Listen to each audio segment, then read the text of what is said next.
Hare Krishna. Everyone can see the screen. Okay. So just coming back to chapter 2 summary. So we are in the third section, which we covered last week. So first two sections were Arjuna's further doubts and surrender. That's where Krishna started the actual teachings of Bhagavad Gita, which is the Jnana section, 11 to 30, which is the Jnana of the soul and the characteristics of soul. And last week we heard about Karma Kanda, which was the counter argument for Arjuna's which argument? Anyone remembers? Loss of Loss enjoyment. of enjoyment. Loss of enjoyment. Thank you. Now today we're going to enter into this section of Buddhi Yoga. So just a quick repetition of this section, Karma Kanda, and then we'll enter into Buddhi Yoga. So it's 231. Okay, someone can read the translation in just quick points. Prabhuji, I'll do. Yes, Mataji. Considering your specific duty as a Kshatriya, you should know that there is no better engagement for you than fighting on religious principles, and so there is no need for hesitation. तो प्रभु जी इसमें हमने important एक तो swadharma word किया था. That is the our duties. Our duties means the bodily duties. Yeah. And we discuss about there are parodharma and shashvata dharma, which is our Yes. duty to be jiva sarup hoy Krishna Nitya Das. Yeah. And Arjuna was confused about which dharma to be followed, Kshatriya dharma or the Kul dharma, which comes under the Swadharma. Yes. And in Just 2.7. before we go further, any other names for Parodharma? Anyone remembers? Shashvat dharma, Shashvat Dharma, Parodharma, more? Sanatana dharma. More? Ultimate dharma. Ultimate Nitya Dharma. Bhagavad Dharma. The simple word, but has a lot of meaning. So Bhagavad Dharma. All synonyms, they're all correct. Yes, Mataji, please continue. In 2.7, Arjuna asks, what is Shreya? That Shreya means the long-term benefits. And in this, Krishna said in the third line, Yudhacha. Fight Yes. is the Shreya. Yes. And one thing we discussed about the Jiva Goswami explained that it's you have to make the dharam yuddha, like Dhritarashtra and Dhritarashtra and Duryodhan were cheated the Pandavas, so they all did the adharma. So he has to come down and fight for and make it a dharma yuddha. Thank you, Mataji. I think we also discussed about what if Arjun does not fight. Anyone remembers that? There are 5 points. What if Arjun does not fight? For example, just analysis. Anyone remembers any 1 point? 2 points, whatever.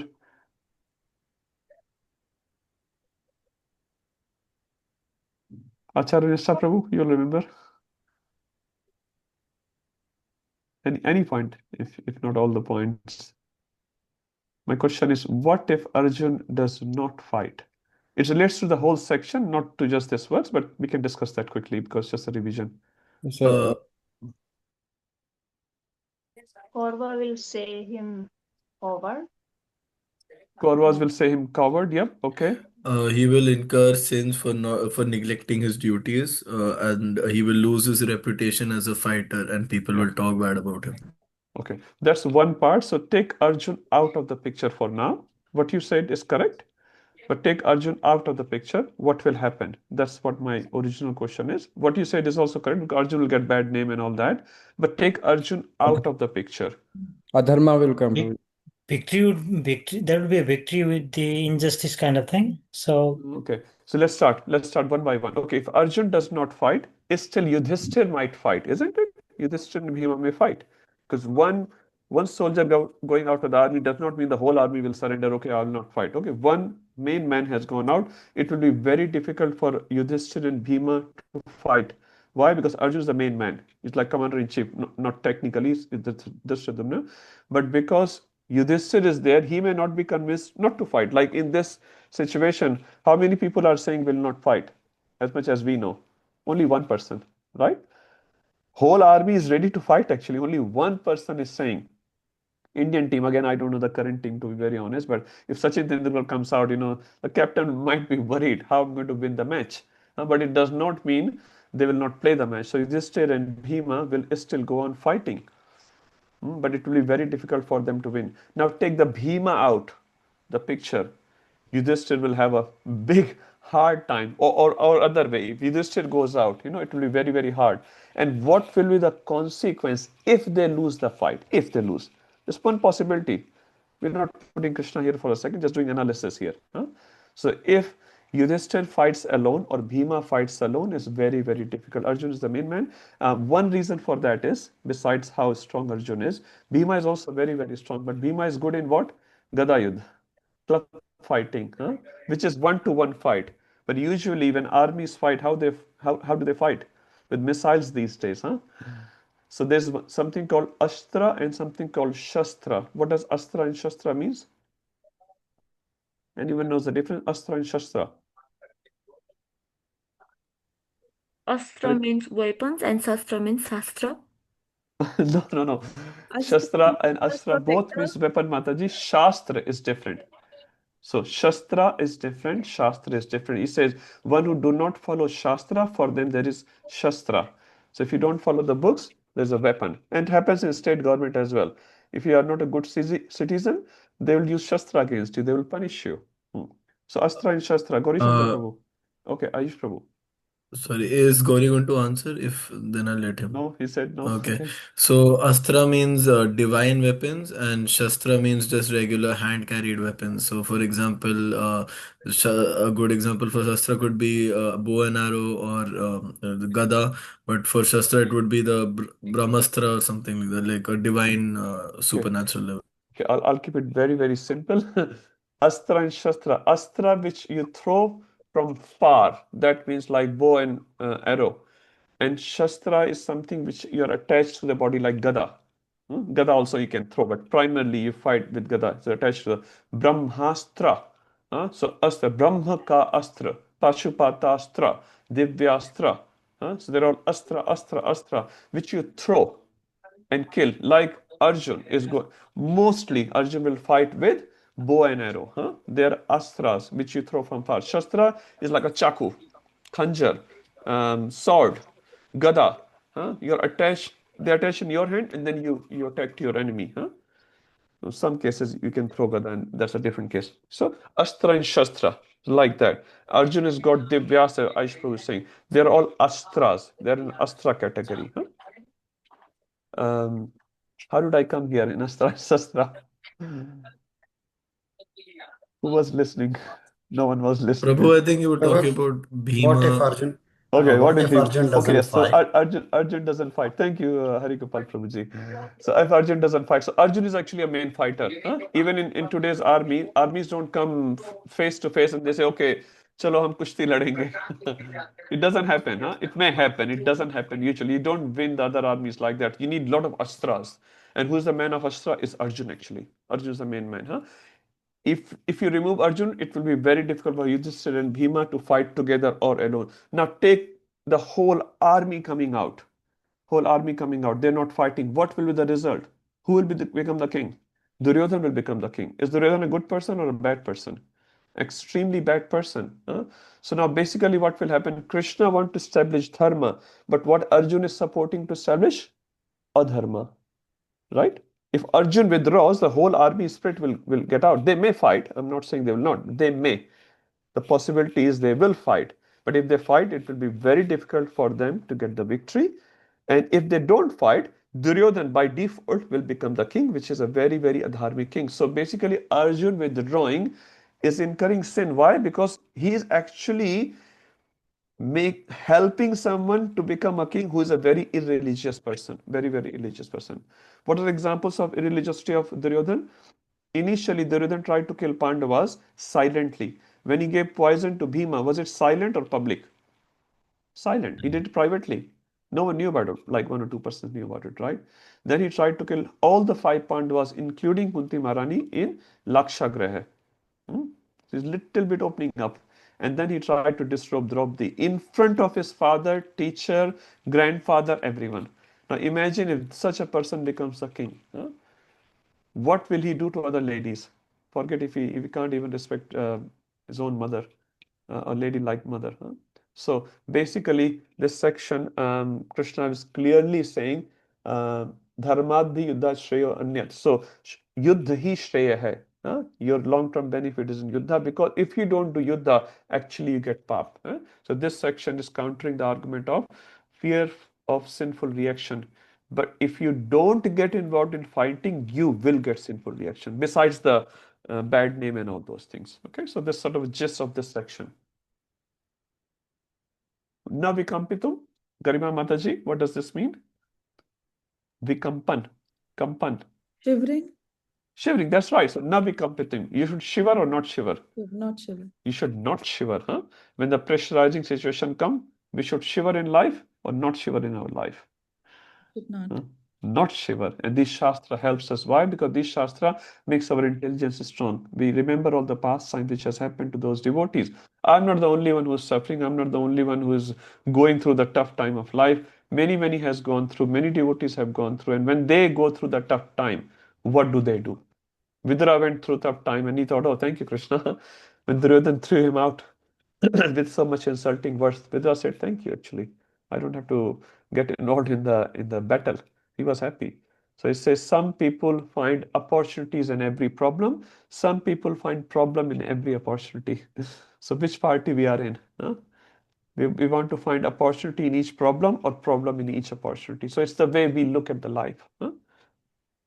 Someone can make hell out of heaven. Someone can make heaven out of hell. So even if you are in heaven, you may say, "Oh no, na pareshani hai." So much troubles are there. You may feel like that. Or someone in a very poverty-stricken situation, you say, "Oh, thank you, Krishna, thank you for everything." So basically, the Shastra is helping us to make our perception much better and eventually transcendental. Okay, let's go to the second one. मुझे एक question था, Yes, ma'am. Like जैसे हम बात करते पिछली बार, जैसे जो सोल है उसको हम मतलब उसमें छेद नहीं हो सकता, गीली नहीं हो सकती, कुछ भी नहीं हो सकता, तो जब हमें अपने पाप कर्मों की सजा मिलती है जब नरक में जाके, तो वो किसको मिलती है? Yes, thank you. Very nice question, Mataji. So before we go to Narak Loka, just talk about Prithvi Loka. Now you're in a house, in a particular body, in a particular situation. Who enjoy or suffer? Just talk about current situation, Mataji. Who is body. enjoying or suffering right now? Body. Body. But if take the soul out, Mata, for example, just 1 second. Huh? Will body suffer or enjoy? No. You beat that body where there is no soul. No. Or you give garland to that body, put that body in the air conditioning, offer him paneer ka sabji, gajar ka halwa and all those things. Will the body enjoy? No. So body can only enjoy when the soul is present. So basically, who's enjoying? Actually, soul is enjoying or soul is suffering. Now, why enjoying or suffering? Because we have been misidentifying ourselves with the body. So whatever happens to the body, we think is happening to us. Simple example, children play video game. I'm not sure how many of you play. I've never played, but I've seen people playing. So when they are in the video play, they grab something called avatar. They may think I'm a Batman or Spider-Man or whatever, right? While they are playing, what do they think? I am a Spider-Man. I am Batman. And if I cannot shoot my enemy, I'm going to suffer, right? Now, child is completely separate from that video avatar. But child thinks like that while in the game. If I lose the game, I'm going to lose everything. Many people have heard about it in lectures itself, that because they lost something online, they committed suicide. Yeah. A game or whatever bet, I don't know too much about it, but they lost online. The person is completely separate than this so-called internet interface, but they feel so much about it that they commit suicide or they go into depression and all that. So basically, Mataji, coming back to your question, soul enjoy or soul suffer because of bad identification. So what happens right now? You have two bodies. How many bodies you have? Two. What is the first body we all have? Quickly. Gross body. Material. Yeah. Gross body and subtle body. So on the soul, there are two coverings. One is the covering of subtle body, one is the covering of gross body. Now, when you leave Prithvi Loka, for example, who leaves Prithvi Loka in a normal situation? Soul with the subtle body comes out, gross body stays here, and people burn it or throw in water or whatever they do, right? Now, this soul and subtle body combination goes out wherever, go to hell or heaven, Brahmaloka, wherever it goes, right? Suppose it's going to hell, as per Mataji's example, it's going to hell. So now in hell, they give you another body. You have to have a gross body. You have to, on top of subtle body, you have to have gross body. They give you a gross body, says, which are subtler than the gross body which we have right now and grosser than our subtler body which we have right now. You understand? So it's not as gross as what it looks like, but it's still a gross body. So you, even in the hell, you get two bodies. One you already have, subtle body, you get another body on top of it. That body can feel the pain 100 times than the normal gross body. Suppose you get burnt in your finger, suppose, huh? And if someone touches that, how much pain you feel? Don't touch. I got burnt yesterday, huh? But if normal finger someone touches, you don't get, it doesn't get hurt so much. But the burnt part hurt a lot. So similarly, you will be given a suitable body in the hellish planets, which is very much prone to feel pain. And say exactly opposite happens in the Sargloka. Huh? Sargloka also they have bodies. Huh? Sometimes their body is made of fire, sometimes made up of air, and all those components. Anyway, there are different components in different bodies. The point you get two bodies, Mataji, and then you get a covering, and then they throw you from top of a cliff, and you don't die. In this body, suppose in this gross body, someone throw you out of a cliff, you will die. But there you don't die. And what do? They bring you up, they throw you again. They bring you up, they throw you again. They throw you again. For one kalpa, they keep exercising. You say, oh my God, why did I do that bad activity? I should not have done it. Then they say, okay, this is just a entree. Abhi main sabhi baki hai. And then Jiva goes through all this painful situation for millions of years. And then when he has suffered enough, he comes back to say Prithvi Loka and start again as a dog or a mouse or whatever. Does it make sense, Mother? Yeah, okay. Short description. Yeah. But I think you get the gist. Mayadish Prabhu? Bro, not sure if this is asked. Actually, Yudhishthir being the Dharmaraj, he actually bet Draupadi Yes. in that match. So how is that understood? That is first thing. And Okay. isn't it as per the rules of the match that Duryodhan can then do whatever he wants with Draupadi, though what he did was wrong? So even if he took Draupadi as his wife, let's say, he wanted to keep her Draupadi As a as maid his servant, wife, not as a wife. Maid not servant. yeah. Either way, but isn't that Yudhishthir's mistake? To be honest, we always keep blaming Duryodhan for Yeah. and Dushasan for the Okay. disrobing, but Yeah, okay, I'll keep it short. It's a big question, Prabhuji, and very nice question as well. So no, Yudhishthir was at fault, but very slight. You have to get the context. Many times we don't know the context, and we do feel like Yudhishthir made a mistake. Yudhishthir actually did not want to gamble. He was following the instruction of his elders. His elders, the Dhritarashtra specifically, forced him. Like he said, no, I am inviting you for a match. And Kshatriyas actually cannot not accept the challenge. And Yudhishthir did mention, there's a sentence mentioned by Yudhishthir before, I'm using my wealth for the service of Brahmanas and Dharma. Why you want to take my wealth away? I don't want to gamble. And he looked at Dhritarashtra, and Dhritarashtra, as normal, just kept silent. And silence is um, s- monam sammati lakshanam. So basically, Dhritarashtra did not say. So Yudhishthir was such an obedient person. He followed the, in one sense, instruction of Dhritarashtra. He did not want to gamble. And second time also the same thing happened. But Yudhishthir came to his senses when he passed through the Agyatavas. After Agyatavas, before the Krishna went as a son, Shanti Dut, one more thing has happened. Dhritarashtra had written a letter to Pandavas when they were in Virat, and they were thinking about it, and Dhritarashtra knew about it. They're going to come back and ask the kingdom. Before they could come and ask the kingdom, Krishna was the second messenger. Pandavas had already sent one more messenger. Anyway, before that, Dhritarashtra had sent a letter and said to Yudhishthir, Yudhishthir, now you have lived in jungle for 13 years.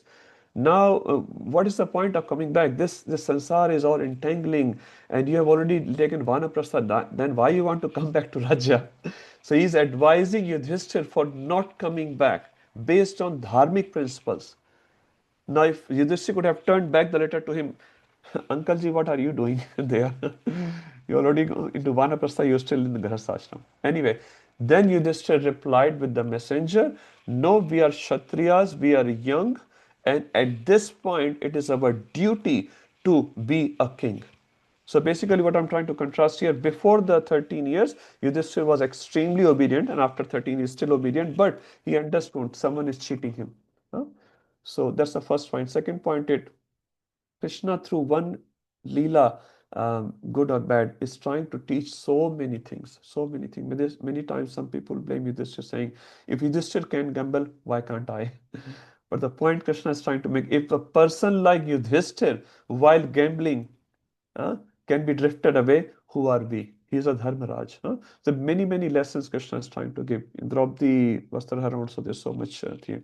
Now coming back to Duryodhana, I'm just keeping it short. Can be elaborated. What Duryodhana did to Draupadi, and you're saying he could do whatever he want. No. In Vedic culture, even in today's culture, people respect each other. Huh?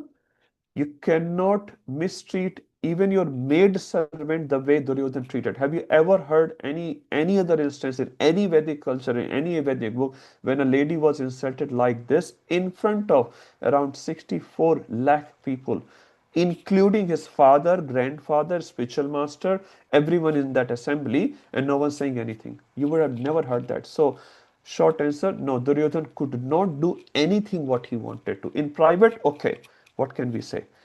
In public, no. That means this person is not fearful of the law, rather law is fearful of that person, which we see in Hindi movies sometime, maybe English as well. So no, Duryodhan could not do anything which he wanted to do. Draupadi, it was extremely bad, especially given the relation of Draupadi and Duryodhan. Does that answer in short? Yeah. We have to open up the whole Mahabharata there. Okay, we'll keep very quick these questions, otherwise we haven't started the session as yet. Supriya Mataji.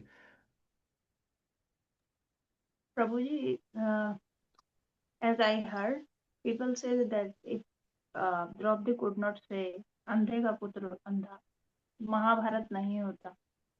According to me, तब भी होता क्योंकि injustice was there. What is your answer? Okay. First, it's not my answer. My answer has no value. So I only try to repeat what I have heard, which is bona fide. So this statement, we're not sure it's there in the original Mahabharata. Currently, the versions of Mahabharata which are available, in some renditions you find it, in some versions you don't. So that's the first thing. Even if this statement was present, someone laughed at you. It's possible. You may feel hurt. That's possible. But it does not mean you revert that person back in a way that I will destroy your whole dynasty. I will burn you alive. Do you think it's a equal reciprocation? So that's not equal. If someone laughed at you, you may laugh at him, for example, or you may something bad to him. You may insult him sometime, but you want to burn him alive with all his family, with his mother, destroy him, disrobe, drop the in front of. That is not equal reaction. Do you agree with that, Mataji? Yeah. So that people say many things and forget that. So yeah, it doesn't fit. So if someone hurts you, 2%, you may hurt him 3%, 4%. That also Vaishnavas don't, but 2 to 2 or 2 to 3 and 4. But 2 to 200, that's too much. That's too much. So one sentence of Draupadi caused the whole war and destruction. No, that's not proper. Yeah. Sanjay Vyas Prabhu. Hare Krishna, Prabhuji. Hare Krishna. Thank you. Prabhu, I just want to go back to your description earlier, where you mentioned that when we go to the hellish planets, we experience pain 100 times. Prabhuji, I wanted to ask then, if I'm experiencing so much pain, then why do I continue to commit sinful activities? I should have learned from that pain, and I should be more serious in devotional life. Because even in material life, if I were to experience pain, I know I don't need to do that activity again because it will give me pain. Yeah. Thank you, Prabhuji. Very nice question. Why do we keep repeating the mistakes once I have gone through? It's like a Chaitanya Prabhu says, the hellish planets is like a classroom. You don't have to go there, but some students do go. Like jail, you don't have to go, but some people do go to the jail. But even when the people go to the jail, Sanjay Vyas Prabhu, be honest, do they really learn? All of them? All of them. I'm not saying some of them maybe. Yes? No, right? So Shastra says there are 4 types of people. One who learn by hearing. So I hear I should not steal, for example, I will not steal.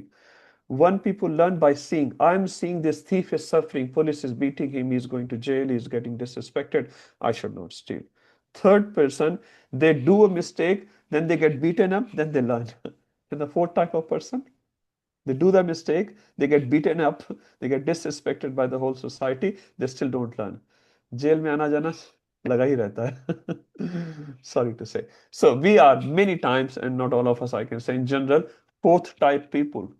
And the praman is, the evidence is, Prabhu, how many births you have taken in this material world? Huh? You cannot even count. There's no such number actually. Huh? Anadi Bahirmukhe, that's what it's call it in English. Zillions of birth. It's not enough. English doesn't have enough words. Huh? Sanskrit has the right word. So have we learned, Prabhu? No. We're still going through how many times? Kabhi swarge uthaye, kabhi narke dubaye. Sometimes Maya Devi takes you in Swargloka, make you Indra, sometimes make you Chiti, make you end, and sometimes take you Narakloka. We're still here, Prabhuji. We're still here. We are in Kali Yuga. Satyuga we could not go back. Treta we could not go back. Dwapar we could not go back. Kali Yuga is still here. How many Kali Yugas? We don't know. So the point I'm trying to make, Prabhu, we are fourth category people, most of us.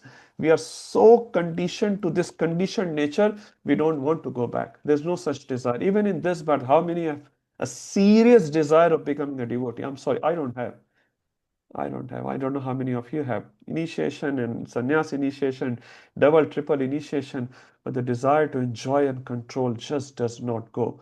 So whether it's hell or in heavens or in earth, the point is same. We are all suffering. We're all getting rotten here.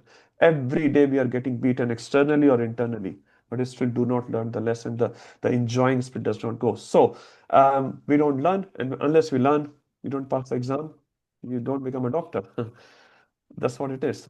So the lessons are given by Durga Devi at every single corner. Gauranga Prabhu was saying in the class, I really like it.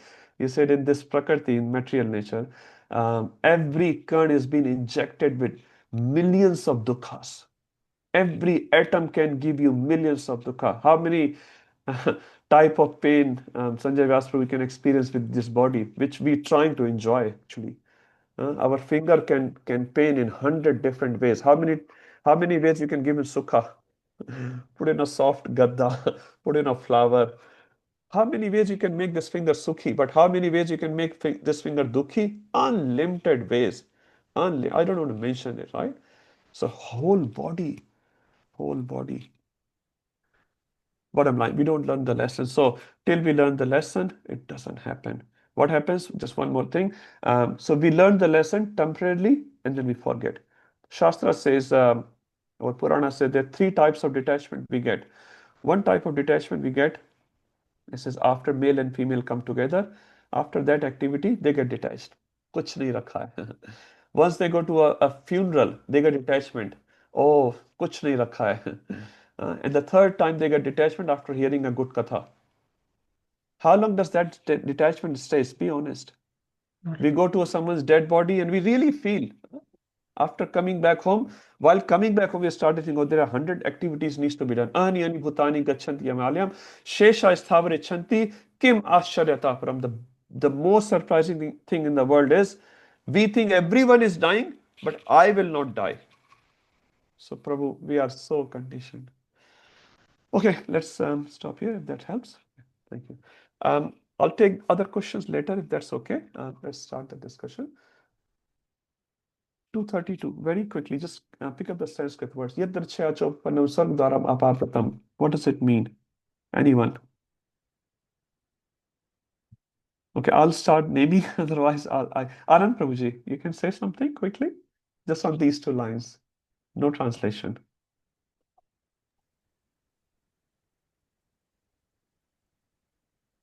It says Yadrachaya. Yadrachaya Yadrachaya means? by our own self. It's like on our own accord. Yes, we don't plan it. It just happened. Yuddha, this Yuddha has happened. For Pandavas at least. Yadrachaya, they didn't want it. Yeah. It just comes up, it fronts up, the situation comes up. Yes, thank you, Prabhu. Yeah. Swargadwaram apavratam. Apavratam means opening. Yeah, that opportunity just came for this opportunity for the Kshatriyas, I believe in this case Arjuna. Yes, Prabhuji. So it's like it's begging him to join in if he wants to enjoy either here or in the heavenly planets. Yeah, he's saying this yuddha which has automatically come, like you didn't do it, but it has come. It has opened the dwar of Swargaloka automatically. Because if you die, you go back to Swargaloka. And we discussed the reason. There's also another quote Prabhupada has given, very nice, from Parashara Smriti. If now 231, 232, what Krishna is explaining, if you fight, what you will gain. 33, 34, 35, 36. Krishna is saying, if you do not fight, what you will gain. So what the first thing is saying, Sangramam na karishyasi, if you don't participate in the war, tatah swadharmam kirtim cha hitva papam avapsyasi. Avapsyasi, you will gain. What you will gain? Papa. And on top of that, what you will gain? Kirtim. You will lose your kirti and you're not following your swadharma. Huh? That's the one thing Krishna is saying. 34 is saying, Akirtim cha vibhutani kathishyanti te avyayam. So your akirti, which will get spread after you do not fight, what will happen? Bhutani, like other jivas, kathishyanti, kathan karna, kehna. They will say, how long they will say? Avyayam. Lord, vyay mane kharch karna, avyay mane with imperishable. Huh? For long, long time your akirti will be sung by other people. Sambhavitasya cha kirtir maranad atir uchyase. So for an honorable person, apakirti, akirti, dishonor is worse than death. Have you experienced that? Even if someone says something bad about you, you feel really, really hurt, huh? Because you're all trying to do the good thing, especially someone's saying something which does not exist. You feel hurt a lot, isn't it? It happens sometimes, even within our communities, it happens, between devotees, it happens. Someone says something, we get hurt. Prabhuji, aapne kaise bol diya? How can you say like that? Huh? And then he will say, no, Prabhu, I didn't mean that. Or he will say, Prabhu, I didn't say that. Become Chinese whisper and all that. Bhayad Ranad Upartam. Sorry, I'm doing it a little quickly. Bhayad Ranad Upartam. Ranad means Ran, Yuddhi, Ran Chor Rai. Krishna's one name is Ran Chor Rai. Battle. Uparatam means you run away. Bhayad, out of Bhaya. Now, Arjun is not running out of Bhaya, but people will think. Maharatha, other Maharathis, other great warriors will, Mandyan say, they will think, they will consider that you have run away from the battlefield due to Bhaya. Not out of compassion, due to Bhaya, because that's how they will look into it. Like, sorry, I don't know many teams, India-Pakistan match is going on. Sachin says, I'm becoming very compassionate on this Pakistani team. I will walk out. What Pakistani is going to do? Look at this eunuch. I'll not say in Hindi, huh? Look at this. They don't understand the mindset of the person. Many times people only see our action, not our intention. Many times we feel like, Prabhu, you don't understand me. I didn't mean to say like that. I didn't mean to do like that. So our action sometimes can be misleading because people only look at our action, not our intention.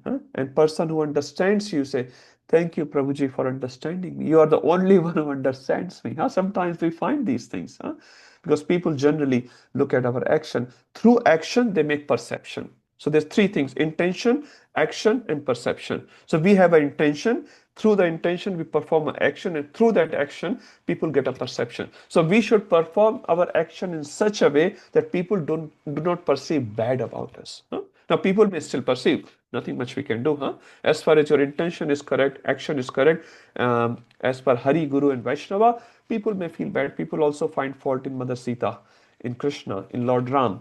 So they will find fault in us. So that's not the point. The point is, as far as our action is aligned with Shastra, intention definitely aligned as per Shastra. Some people may feel bad. What can we do? But generally, our intention is sarve bhavantu sukhna, sarve santu niramya, sarve bhadrani pashyantu, ma kaschid bhagam bhavet. Our intention is sarve bhavantu sab. Everyone should be happy. Everyone should be happy. They should become devotee. They should be happy. Yesham chatam bahumato. Yesham chatam means Arjun. Yesham, those who consider you bahumata. Arjun is such a great personality. They will start considering you laghavam, laghu, chota. No, Arjun is not so great. I've seen him in Mahabharata. He ran away from the battlefield. Huh? So far, many people had not seen Arjun. Arjun. They have heard the name Arjun. But when Arjun came, oh wow, he's Arjun. Wow. But then Arjun ducks out on zero. अरे, इतना बड़ा भी नहीं है. He is not so big. Huh? So Arjun, how would you feel? Last verse in this series. Huh? Avache badansha bahun vadishanti tavaita nindanastav samarthyam tato duktaram nukim. Again, same thing. Your enemies will describe you with many unkind words, scorn your ability. What could be more painful for you? And 37, he comes back. He switches over the same theme in 231, 232. And final statement he makes. Hato va prapsasi sargam. Very famous verse. Very easy. Hato. Hato means if you die in the battlefield, prapsyasi swargam, prapsyasi, prapt karenge, you will attain swargaloka. If you die, you will attain swargaloka. Jiva jitva means agar aap jeetenge, if you become victorious, bhokshase, bhogenge, you will enjoy. Mahim refers to Prithvi. Mahipal, there's a word for Raja. Mahipal. Bhudevi as well is the words. So Bhupal is also word for Raja. So Mahipal. Tasmad, therefore, again, so Krishna is not trying to confuse Arjuna. He's saying, therefore, I'm giving you my personal opinion at this point. Tasmad uttishta kaunteya. Uttishta, get up. युद्धाय कृत निश्चय होके, not hesitatingly. Oh Krishna, आपने बोला है. Now you are telling me, so I'm doing it. You don't know. No. कृत निश्चय. You should have निश्चय. This is certainly the best thing for me to do. Because a person who's not fighting with the zeal inside cannot fight. You see, the Bhishma Pitama was not fighting with any saha. He had no zeal to. He was just fighting for the sake of fighting. But Krishna is telling to Arjuna, you should fight. Krita nishchaya. Krita nishchaya. It's a difference.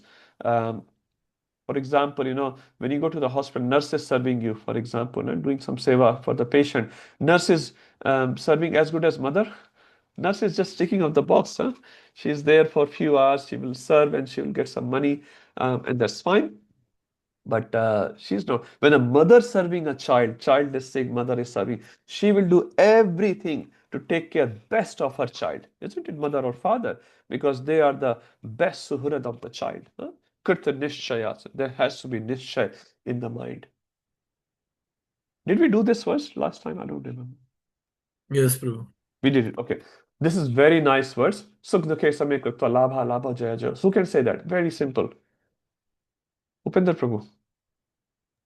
I'm not sure whether you were there, but if you wanted to do. Hare Krishna. Hare Krishna. Sukha dukkha samay kritva. So be equanimous in situations of happiness and distress. Labha, alabha. Labha means gain and alabha means loss. Labha, labho, jaya, ajaya. Victory and loss. Tato yuddhaya yujjasva. Thus engage in fight in the battle. Na evam papam avapsyasi. So by doing this, you will not incur sinful reactions. Very good. Thank you. So there are 6 things given in this verse, and we'll see Bhagavad Gita keeps repeating the same thing. Same. Why Gita is saying this same? Because if we are not sama, if we are not equipoised, we are getting agitated all the time. Can we take good decisions? Suppose we are very angry or very happy. Either way, we can't take good decisions in our lives. And these sukh and dukha and garmi and heat and cold, this will keep coming. Not every day, every moment is so different. 8 o'clock you are happy, at 30 you don't know what news will come, and which will make you very sad or make you very happy. So these external things, Krishna is saying, don't get too much bogged up into this, but internally you should be very equipoised. And then when you are equipoised, you can focus on your ultimate destination, and this is the key. Yes, Upendra Prabhu. Sorry to interrupt you, Prabhuji. Might be a little stupid question, but it just came up after reading this verse. If somebody might even try to be equanimous, they might this verse might come to their mind when they are in a provoking situation. But I've observed that the mind really takes over you. Yeah. Like it's almost as if you're being dragged away from the right understanding, and your mind it's like somebody has taken a tape recorder and they have pushed it inside my head. So it's constantly saying no, that person is wrong, no, and then you're trying to somehow quiet away Your mind. the voices in your head. Yes. But then because we are carrying so many bad impressions from Yeah. our previous lives, so yeah, we get provoked very easily. Yeah. And even whenever I come across these situations, I try to chant so that at least I can calm my mind for like some time, but then it just wakes up again. Yeah. So I mean, do you have something to add to that, Prabhuji? I have a lot to add, Prabhu. I'll keep it very short today. The whole Bhagavad Gita is that journey, Prabhu, which we all taking. This is why we're reading Bhagavad Gita, the fight between intelligence and mind. So at the moment, most of us, mind is very, very strong. Some of us can be intelligence more, maybe more strong, but mind is very, very strong. As Prabhuji, you are saying, it doesn't happen with you, it happens to, I think, most of us, most of the time. Let's go back to Shastra, because Shastra gives the right answer. So at the moment, our intelligence is weak and mind is very strong because it's conditioned. Through the Shastra, what we are trying to do, make our intelligence stronger than mind. So intelligence controls the mind, not other way. And the famous example, a Vedic example given, senses is like children, mind is like wife, and intelligence is like husband. Now, don't feel offended. This is a Shastric example. If husband is very intelligent, very, very strong, so senses are dragging away in a different directions. A simple example, senses, children are saying, Mama, I need chocolate. And Mama will go to the Papaji, Pati Dev, give me some money. Children want chocolate. And what Pati will say, no, no, no, no chocolate. Children want toy. Pati will say, no, no, no toys. But if the Pati is very weak, what will do? Anything senses will say, anything, any direction they want to go, Pati will say yes. Intelligence is so. So we have to make our intelligence very strong, and there are many ways to make intelligence strong. One of the major ways of making intelligence strong, as per Bhagavatam, is read Shastra and live in Satoguna. Our life should be living in a Satoguna. Then our intelligence become very, very strong. And when our intelligence is strong and as per aligned with Shastra, then when these situations come, Upendra Prabhu, then our intelligence will say, Sukha dukhe same kritva labha alabha jaya jaya. I'll give you one more practical example. This is a theory. Ajamil, the sixth canto of Srimad Bhagavatam, Ajamil was also a very nice Brahman. He had many, many qualities. If you go to the second chapter, 49 to 53 verse, in Bhagavatam 6 to 49 onwards, Yamadutas are describing so many qualities of Ajamil. And if we compare ourselves, I can compare myself, like I don't even have 1% of those qualities. And I claim to be a so-called in a devotional atmosphere. But that Ajamil fell down. So the point it is, Ajamil's intelligence, he knew these verses, many, many more verses than this, but he could not control his desire when the desire popped up in his mind. So the point is, we have to be in the association within the radar of Hari, Guru, and Vaishnava. When we are in the radar of Hari, Guru, and Vaishnava, then we will be able to conquer over these lower nature. Otherwise, it's very, very difficult. And for a long time, we have to serve Vaishnavas and get their blessings. It says, by their blessings, also we become a strong character. There are few ways which comes to my mind, Prabhu. And whole Bhagavad Gita is a journey of making your intelligence strong, aligned with Krishna. Is that okay, Upendra Prabhu? Thank you, Prabhuji. Yeah, okay. Meera Mataji. Hi, Krishna Prabhu. Hare Krishna. I was thinking, like reading the Bhagavad Gita and the Shastras can help us enhance our intelligence. That is right. But in a situation where you are being provoked and you have to make a sound decision, would you recommend breath work and meditation techniques and all would play a more critical role in that? Like Yeah. even meditating on Krishna itself? Yes. So yes, good point, Mataji. So yes, everything helps, Mata. So these are different tools by which we are going forward in our inner journey. So all these tools will help when we're talking about meditation, taking darshan of the deities, doing pranam to deities, deity worship, offering bhoga to the deities, reading shastra. All this combined for a sustainable period of time helps us to take that mature decision when that situation comes, which keeps coming. So yes, Mata, you're right. Everything helps. Now, if some person is just reading Shastra, does not do any seva, for example, in the temple, he may become very puffed up, very proud. that will also not help. He will say, oh, I know so many shlokas. You don't know more than 2 shlokas, for example. He will become pumped up. Actually, he's lost the journey, actually. So we have to do everything. Just one line, which is said, very popular lines said by Radhesham Das Prabhuji. He said, service and study makes you study.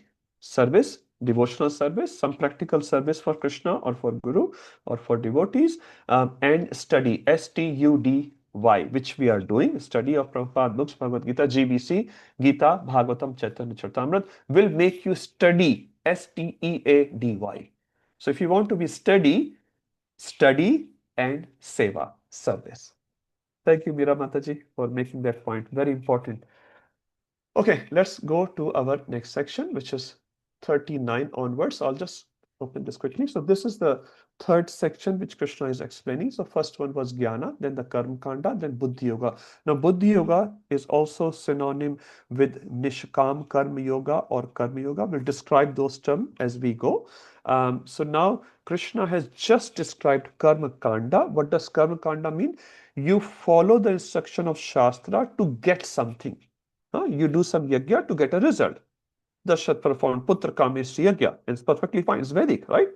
Through that activity, sacrifice, yajna, dana, whatever, you get certain result. You do dan so that you can get more wealthy in future lives. Tum ek paisa doge, wo 10 lakh dega. Okay, let me give 1 rupee to the temple. That's nice. You're doing something. So there's a calculation involved. If I do this, I'll get that. If I donate blankets to poor people, for example, someone was saying in a class, you will become a textile mill owner in the next birth. You give medicine to poor people, which is nice and we should give. And then next birth, you will get free medication. But the problem is with free medication, that means you have to get sick first to get the free medication. The point is, whatever you help others will definitely, surely come back. No doubt about it. And in multiple times, surely. But the problem is you still stay inside. So what you have to do, if you want to do help to others, help in conjunction with Krishna. So instead of distributing food, you distribute prasad. You make dal chawal at home and you distribute, but after offering to Krishna.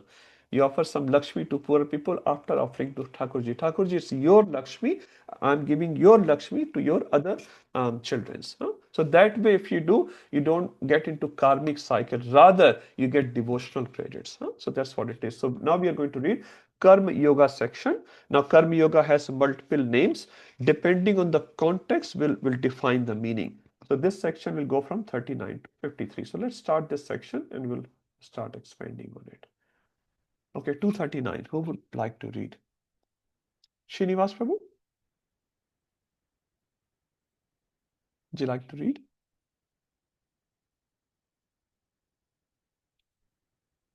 Hare Krishna Srinivas Prabhu? Would you like to read the words? Okay, maybe he's not. Keshav Prabhu? Yes, Prabhu.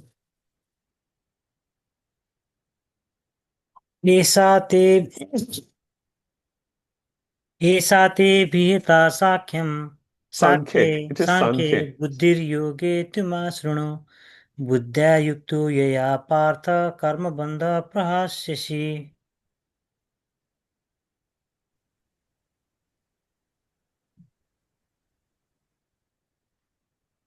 Sorry, we can't hear you, Prabhu. Hare Krishna. Okay, no problem. I'll read it. Thus far, I have described this knowledge to you through analytical study. Now listen as I explain it in terms of working without fruitive results. O son of Pratha, when you act in such knowledge, you can free yourself from the bondage of works. So, Esha te abhita sankhe. So, abhita refers to described. You can read Prabhupada's synonyms here. So, Esha, all this, te to you. I have just described you some knowledge which was based on what? Sankhya. So Sankhya refers to counting, analytical study. Now there are different Sankhya's, you can say primarily two Sankhya's. One is this Prabhupada's writing. So one Sankhya is by atheistic Kapila, one is by our own Kapila, which is the son of Devahuti and Kardamani. Atheistic Kapila had a very, very different philosophy, so we don't study that Sankhya philosophy. We study the Sankhya philosophy given by our Devahuti and Kardamani's son, which is Kapil Dev, which is incarnation of Krishna. And that Sankhya, you can say, ends with devotional service. So that's Sankhya we are talking here. So this Sankhya study which Krishna has just given, Sankhya means counting, Sankhya also means neti, neti. Neti means not this, not this, not this. So basically, we are trying to uplift our perception, our vision. So we're just not seeing the body, we're just not seeing the gross things. We are going beyond that and we are going into a different realm. Ideally, we should go in the realm of Atma and Paramatma. Sometimes you'll say there are 24 elements, sometimes you'll see 25 elements, sometimes you'll see 26 elements. So 24 elements is completely material. It's all described in third canto of Bhagavatam. 25 is material elements, 24 plus Atma, and 26 is plus Paramatma. So we are trying to do through Sankhya, understand the knowledge of soul. Buddhir yoge tvimam shunu. Now I'm going to start explaining you Buddhi Yoga. I'll explain this term in a minute. Imam means this one. Shunu. Shunu means please hear. You'll also see this shunu word many times in Bhagavad Gita. Buddhaya yukto yaya partha. So if you use your intelligence in Buddhi Yoga, what will happen? What will the result? Karma bandham prahasyas. You'll break through the cycle of karma. You'll break through karma bandhana. We are all bound by karma bandhana. Karma bandhan can be, negative, positive, whatever it is, but we are all bound. We are all conditioned through karma. It says Krishna binds the conditioned soul through the string of karma. We're all performing some sort of karma, and that's why they say if you want to come out of karma, you do akarma. Akarma means devotional activity. Akarma does not mean you sleep. Akarma means you do devotional activity. We'll describe all different types of karma in 4th chapter. So Krishna is saying if you use Buddhi Yoga, then you can break through the cycle of karma bandhan. Now the question is, what is this Buddhi Yoga? Now what does Buddhi mean? Everyone knows that. Man Buddhi Hankar. Buddhi means intelligence. Yoga means to connect. When you connect, now here connection is very, very clear. We're not talking any other yoga except to connect ourselves with the divine self, right? So that's very clear. Now, yoga can have multiple meanings as well, but here that's very clear, at least in this assembly, I can say. Yoga means connection to Krishna.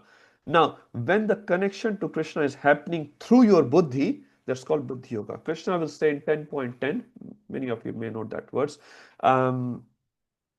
Dadami buddhi yogam tam yena mamu priyantite. I will give you that buddhi yoga so that you can come back to me. So if a jiva desires, I want to go back to Krishna, it says as soon as jiva desires, Krishna is so happy and Krishna starts making arrangements for that jiva. How can I bring my child back? How can I bring my child back?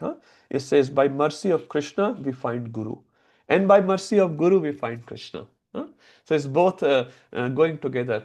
Initially, how do we get Guru? A bona fide Guru, I mean. We don't get bona fide Guru like this. It's Krishna's mercy. When Dhruva left the house, Krishna inspired in the heart of Narad Muni, go and help Dhruva Maharaj so that he can become a devotee. Dhruva was very angry. He was envious. He wanted to punish the stepmother. He was very angry, but he wanted to see Lord Narayan. So Lord Narayan helped Narad Muni. Narad Muni, go to Dhruva, go to Dhruva, go to Dhruva. And Narad Muni came to Dhruva Maharaj. So whenever a jiva desires, so when that buddhi arises, I want to do yoga, I want to find Krishna, I want to go to Gopinath. Enough of this world, I want to go there, to Golok Vrindavan.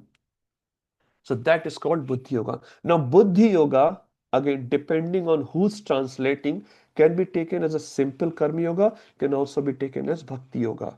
When I say Karma Yoga means you're doing your duty just to tick off. As I said, nurse serving a patient and a mother serving a patient. A huge difference.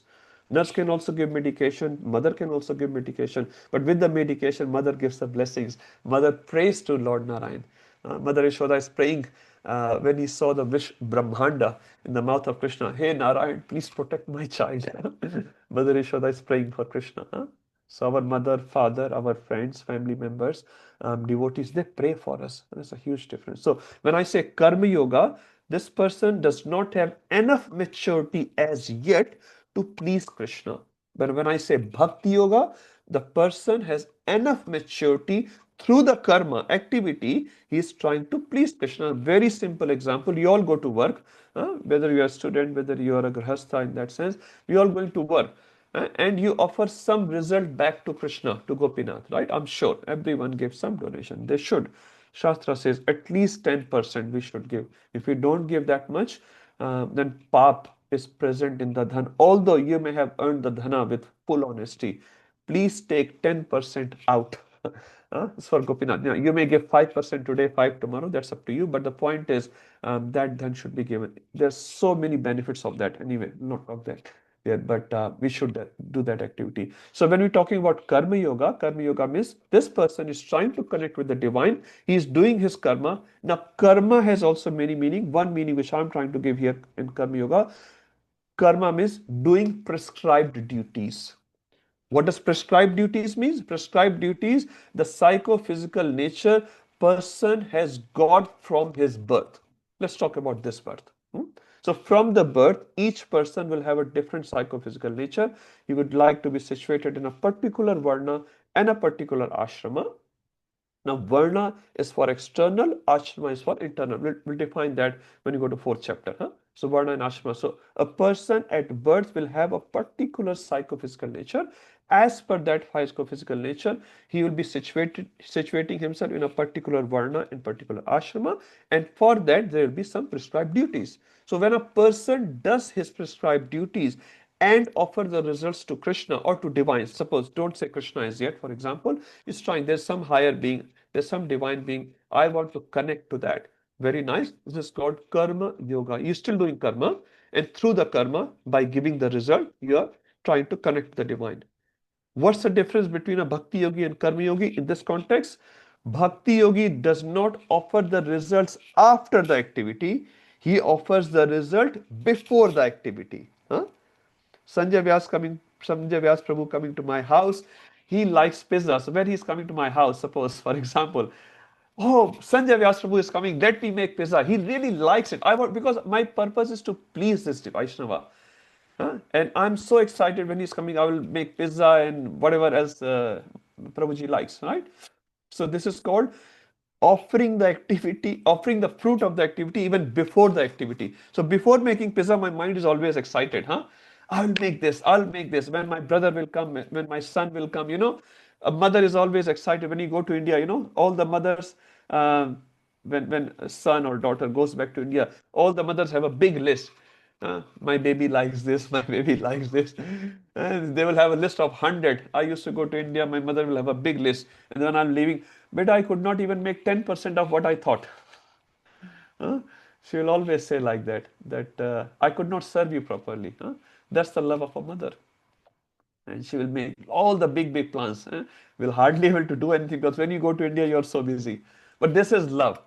You're making plans to please Krishna or the devotee. That's called bhakti yoga. You still go to work, you still earn money, you still have your family, no problem. But your whole purpose of going to work is, through this work, I'm going to please Gopinath. I'm going to build a temple for Gopinath. I'm going to support Krishna conscious preaching activities. And in Karma Yoga, you're doing the activity which you like to do. And when you get your $100, you say, okay, $20 for Krishna, for Gopinath, which is also very, very nice. Okay. So here, Buddhi, the principles stays the same. The only thing which matters is the intention.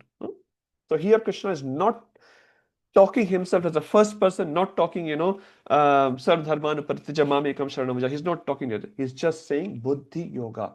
So depending on that, Prabhupada has multiple times in his purports giving the purport like as Bhakti purport, because this is what Prabhupada is. Every purport of Prabhupada is filled with Bhakti. That's what Prabhupada said. Even if someone reads one page of these books, Bhagavad Gita or Bhagavatam, his life will be successful, because Prabhupada wanted to give so much of bhakti in each purport like that. So when you're talking Buddhi Yoga Imam Shanu, so just take a simple meaning here. You're trying to connect, you're trying to do yoga through your Buddhi. And Krishna is going to tell you in next 14 or 15 verses how you're going to connect with Krishna, where you will get karma bandham prahasyasi. No karma bandham will apply on you. Sanjay Vyas Prabhu. Thank you, Prabhuji. A quick clarification, Prabhuji. Is it so I know you've answered this, but I just wanted to clarify. Is it fair to position it like this? That one of the differences between a karma yogi and bhakti yogi, even though that they are performing the same activity, is that a karma yogi is attached to the activity and to the sense gratification, but still they're offering a portion to Krishna. But a bhakti yogi is attached to Krishna, and everything that they're doing is for Krishna. Absolutely right. I just want to add one more thing. When you say attached to the karma and the result, so there are two categories of karma yogi, which I will expand later: Sakam karma yogi and Nishkam karma yogi. So Sakam karma yogi is attached to karma plus the result. Nishkam yogi attached to karma, not to the results. Yeah, so there's two categories there as well. Yeah. We'll expand the whole chart as we go forward. So today we've just touched the topic a little bit. Yeah, but valid point, Prabhuji, what you said. 240, very, very famous verse. I'm sure everyone knows this verse. Who would like to Can I recite? read it, Prabhu? Yes, please. Neha Bhikrama Nashosti Pratyavayo na vidyate Swalpam apyasya dharmasya trayate mahato bhayat. So na neha bhikrama na iha, that there is no... Prabhuji, don't translate. We Oh, only okay. do when we're doing revision, then I expect you to expand. For now, we can Sorry, just read the Prabhu. translate. No, sorry, Prabhu. It's all right. I love it the way you are doing it. Everyone should just learn Actually, this. I got very excited, Prabhu, because this is the first verse I read from Bhagavad Gita Haribol. when I came into the movement. So One of the best verses. So in this endeavor, there is no loss or diminution, and a little advancement on this path can protect one from the most dangerous type of fear. Thank you, Prabhuji. So here we can say, before describing this Buddhi Yoga, and as I said, there can be multiple meanings of that, Krishna is glorifying the Buddhi Yoga. Krishna is a very smart teacher. Every time students learning something, they say, "Mujhe kya milega? What will I get?"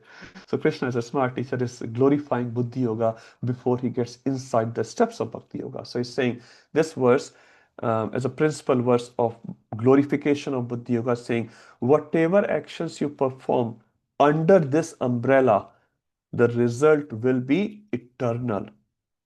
Two symptoms: result will be internal and result will be eternal. So there are two different things. Internal is sometimes we are happy inside. Many times we get some credit, for example, and someone says, Prabhuji, you did such a nice kirtan, such a nice. नहीं Prabhuji, मैंने नहीं किया, but अंदर से अच्छा लगता है. Thank you. Please glorify more. So that's internal, but that's not eternal. That's not eternal. Tomorrow it will go. The same devotee who's praising you today will beat you from the shoes tomorrow. लाल गोविंद प्रभु से जितने आज हाथी पर बिठाया है, कल वो गधे पर बिठाएगा. Be ready for it. The one who's putting you on the elephant today, tomorrow they'll put you on donkey. The point is, don't be attached. Don't be attached even to your glories. Definitely not to your glories. So things change, people change in this material world. Everything is changeable. Everything is changeable. So give credit to Guru, Krishna, and devotees by their guidance, by their blessings. I may have done something nice, so we're not denying it, but that was due to the blessings of my other devotees, of the superior devotees. They trained me, they guided me. Due to them, I was able to perform some seva, which you liked, and that's very nice. But we do recognize who has given us the Shakti and the blessings to be able to do that level of seva. Okay, let's read the verse now. Neha abhikrama. Abhikrama refers to the endeavor. Na iha. Na, no. So no will go. There's in many things here. Na nasho. Nash means destruction. Na nasho means not destruction. So this abhikrama means endeavor. Whatever you perform in the line of bhakti, na nasha, it will not get vinashati. Pratyavayo, not only nasha. Nasha refers to complete destruction, but it will get diminishing day by day. No diminution. So it says bhakti account is the only account which is undepletable and undeletable. You understand the depletable? Deplete hona. If you have $100, you go and enjoy outside. So you'll have $90, $80, 60, 70, 10, 5, 2, 1. Khatam ho gaya. Finish. One day it will finish. or at one you will stop. But this $100 you have earned bhakti, for example, will remain in your spiritual bank account forever. So it's and undeletable. Even Krishna cannot delete it. If you do Vaishnava Aparadh, they say your account will be frozen. You still own $100. Frozen means you cannot use your money. You have the money, you have earned hard. So whatever bhakti you have done, suppose 60% bhakti you have done, and now you have done some Vaishnava Aparadh. What Krishna will do? Freeze your bhakti account. But he cannot delete it. He cannot deplete it. Huh? Now to unfreeze, where is the key? Acharya Nishta Prabhu, how do you get the key to unfreeze my account, which I have frozen due to a Vaishnava Aparadh? Because Krishna doesn't like it. How do I unfreeze? Do service. More specific answer, Yuvati Radhika Associate with Mataji? devotee. Service. And also you can ask for forgiveness from the devotee. That's Yes, that's the key. So the Vaishnav you have offended, go to that Vaishnav if that's possible, um, and ask for forgiveness. If that's not possible, that Vaishnav has left or doesn't want to talk to you and all that, then we approach through our DT and when we perform seva. Thank you. Yuvati Radha Mataji? No, just mercy of devotees. It's about to Yeah. say. So specifically, we should try to approach that Vaishnava whom we have offended. If our ego is stopping us, we should not put our ego in front of us because our account is frozen. Bhuke mar jayenge, huh?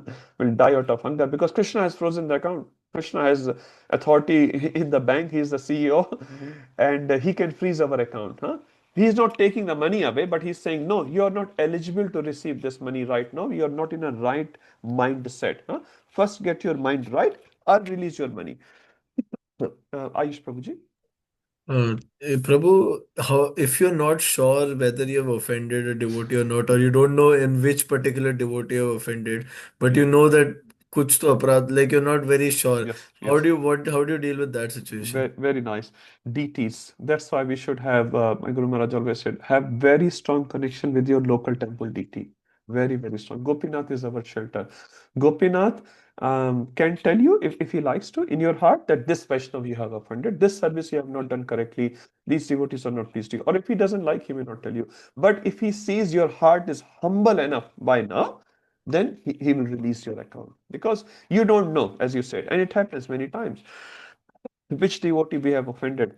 And you know why we don't know? Because we have offended so many. Not that is one or two, too many. Here, offense means displease. Huh? Offense does not mean when you go and really take a sword out and put it in someone's neck. We are displeasing Vaishnavas. And displease means we are being insensitive towards what they expect from us. We are not good disciple. It says taking initiation is very easy, but becoming a disciple is very difficult. So we should not target to take initiation. We should, like externally. But the main target is to become das.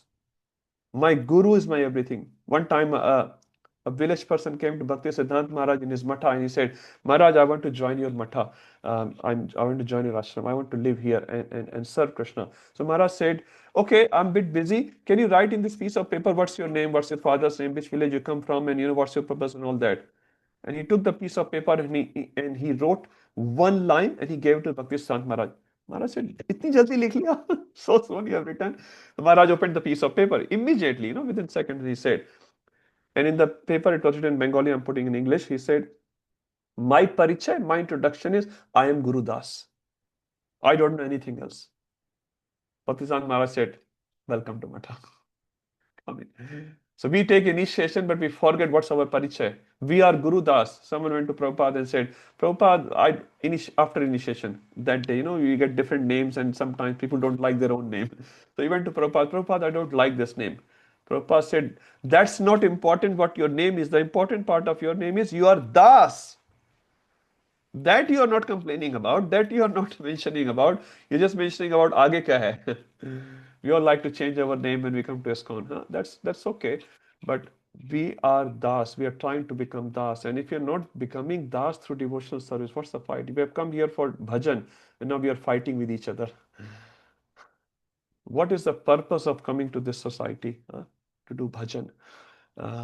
Anyway, so Ayush Prabhu, coming back, so we should be very, very sensitive as best as possible to do not offend, to do not displease as best as possible. And when we don't know, obstructions are coming. And one Maharaj was saying, We cannot focus on chanting even after years and years of doing seva and chanting, because we have done so much aparad. Go to the deities and beg for forgiveness. Just say, Radha Gopinath, I don't know how many I have offended, in which field I have offended. You only can resolve all this. So you please, in their heart, tell those souls. Suppose you have offended A and you don't know. Radha Gopinath sitting in A's heart and your heart. So you tell Radha Gopinath, you know my heart. I have no enmity towards anyone. I have no bitterness towards anyone. And I really apologize from every single person whom I have offended. You please tell in those hearts, A, B, or C, that I want forgiveness. Please forgive me. Because if they don't forgive me, I can't go back to Godhead. My devotional service is hindered because of my own insensitivities towards other Vaishnavas. Please ask, beg, cry. Cry in your own room. You don't have to cry in the temple room. Cry in your own room in front of Radha Gopinath photo or DT, whatever you have. And it works. It works. If you sincerely do it, sincerely beg to Gopinath, Gopinath, I'm here to become a devotee, but I'm so useless. I'm so stupid. I'm such a big offender. Cry like that. Try. Fake it till you make it. If your tears are not coming out, you don't have to, tear your eyes like that. But the point is, your heart should melt. And unless that transformation happens, Krishna is not going to take us back to Godhead. No exceptions, no exceptions. No matter externally you're a sannyasi, you're a GBC, you're a temple president, it doesn't matter. You have 50,000 disciples, it doesn't matter to Krishna. It's all external. How great Vaishnava you are, Krishna knows the best. So, does it give you answer, Aish Prabhu? Yes, Prabhu, what a Yeah. beautiful answer. Yeah. Thank you. Okay, thank you. Upendra Prabhu, Supriya Mataji, can I just please carry on with the verses, and we'll stop 5 minutes before and we'll take few questions. You can write it, Prabhuji, Mataji. I don't mind responding. Let's do the verse. Pratyavaya. So we understand Nasha and Pratyavaya. There are two aspects of Nash refers to destruction. Destruction is complete destruction. Pratyavaya means diminution. Pratyavaya refers to say our body. Our body is diminishing day by day, hour by hour, second by second. And one day it will become Nash.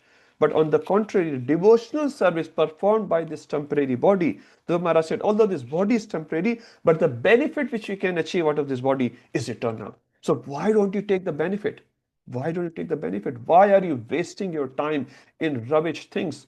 Take eternal benefit. Now Krishna is sort of encouraging. How much I have to do, Krishna, to get this? So you're giving me offer. Sounds so great. Krishna says, Swalpam. Alpa refers to Alpahar. When you go to Indian Railways, sometimes they serve in Shatabdi Rajdhani Alpahar. Alpahar means breakfast, not a full meal. Alpahar. Swalpahar, swa, bahut chota.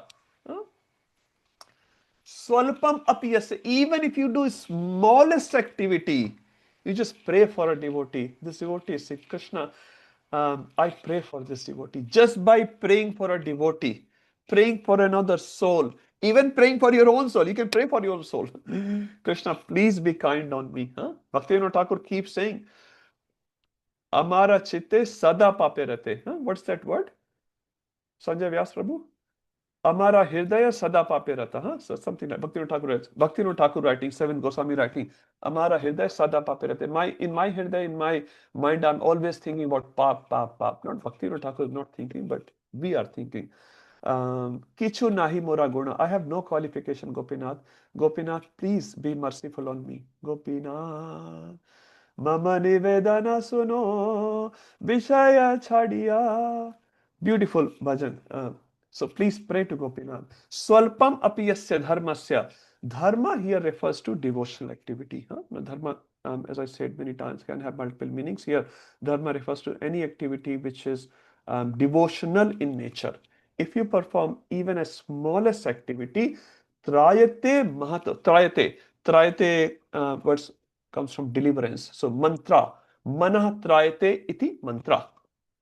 Manastrayate iti mantra. So जो मन का त्राण करे, मन को deliver करे, one who delivers the mind from this conditioning nature, that's called mantra. So we chant Hare Krishna Maha Mantra. Trayate, so it will do tran. Tran means deliver you from what? Mahato bhayat, great fear. What is the greatest fear? The fear in the material world comes from sin. So when we perform sin, for example, a very mundane example, if I steal $100 from someone, I will be fearful, isn't it? If owner come to know, then he will complain in the police. I'll be caught, I'll be punished and all that. Maybe there was CCTV. So I am fearful because I have performed a sinful activity. If you have not performed sinful activity, will you be fearful? When the police comes, you are not fearful. You haven't done anything wrong. But the thief becomes very fearful. Huh? A criminal, a gunda, he will become very, very fearful because the police has come. Now police may have come for me because I performed. So bhaya refers to sinful activities. So if you perform sinful activity, you will get into bhaya. Now how many of us can say we have never performed a sinful activity? I can say I have performed so many in my memory. Out of memory, I don't even know. Huh? I don't know how many sinful acts we have performed in our previous life and in this life as well. So we are all in bhaya, yes or no? We are all in bhaya. Huh? We all have bhaya. Some sort of bhaya we have. Huh? So if you want to come out of bhaya, what you should do? Dharma. Dharma means devotional activity. And even if you perform little dharma, small devotional activity, that credit which you will get is nanasho na pratyavayo. It will never diminish, it will never be deleted. Huh? So Krishna is basically encouraging Arjuna or a jiva to do devotional acts. Example, very quickly, Ajamil. Ajamil was chanting the name of Narayan, Narayan, Narayan, huh? His son's name. But through that iteration of Narayan word, he got second chance, and then he could go back to Godhead within 12 years, actually. Within 12 years. Such a great example. Another example, Bharat Maharaj. Bharat Maharaj was such a great person. He was in the Bhava state. He left his family, he left his kingdom, he left his kingmanship, he left everything. And in the jungle, he got attached to a deer. But because he had already performed, say, 70% devotional activity, next birth, when he was a deer, he started from 70. He did not start from zero. In material world, any activity, if you don't finish, has to be restarted from zero.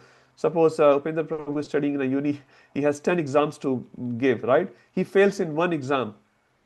What you have to do? Reappear in, at least in India used to happen, you know. You fail one exam, you have to go to year 6 again, isn't it? एक भी paper fail हो गया पूरा साल, and people laugh at you and all those things, huh? So although you have performed well in 9 papers, one paper you failed, start again. PhD, if you don't submit your thesis, your professor is not satisfied, start again. So in material world, you have to finish. And even if you are the, what do you call, I don't know the name, Dhirubhai Ambani or something like that, you are Ambani person or something, big person, 20,000 crores a day, you like it? Take birth in a Ambani family if you liked it. 20,000, I heard in a lecture, their daily income, daily, not annual, daily income is 20,000 crores a day. So even if you are something like that, at death, everything finished, start again. Zero से start करना पड़ेगा. You're Australian citizen, next birth you again take in India or Nepal, for example, and you want to come to Australia, again you have to apply for PR, all the formalities, and you're like, no Baba, अब नहीं करना. Let's go back to Goloka. Okay? Does it make sense? This verse is a beautiful verse, very, very encouraging verse. So, bottom line, not even a single name of Krishna which you have taken in your life, consciously or unconsciously, is going to go waste. Not even single name. So that's why keep chanting Hare Krishna, Krishna Krishna, Hare Hare, Hare Ram, Ram Ram, Hare Hare, as much as possible, because this is our sure success. Krishna's name is Achyuta. Achyuta, you will forget what you have done for Krishna. Krishna will never forget. So that's why devotional service should not be done to impress other people, to be very, it should be done to please Krishna and Guru. That's it. If they are pleased, Hare Krishna. No one acknowledges us, no one recognizes us, no one says, Hare Krishna, Prabhu, you have done so. It's not required. It's not required. It's for Krishna's pleasure. Devotional service is for Krishna's pleasure. Why do we expect acknowledgement from others? Why do they say, thumbs up, well done, Prabhu, well done? No, we don't want, if they say that's all right, but we don't expect that. Is Krishna pleased? Yes or no? No, Krishna will not be pleased. I shouted on this person. Krishna will not be pleased with this. Let me revert myself back. I don't feel like it. That's fine. Krishna will be pleased. If I go and ask for forgiveness, Krishna will be pleased. Let me go, put my ego aside, and go to this person and ask for, Prabhuji, I'm so sorry. I'm a stupid. I made this mistake. Please forgive me. I'm like your child. Please forgive me. And many times, if not all the times, I understand there are many complex situations, but Vaishnavas are very nice. Vaishnavas are very nice. Okay, let's go to the second one. How do you achieve this? Now, this verse is the glorification of Buddhi Yoga. This is what you will get. Anasha apratyavaya. How do you achieve this? This is one of the best verses in Bhagavad Gita 241. Everyone knows this? Shashank Prabhu, would you like to read? Yes, Prabhu.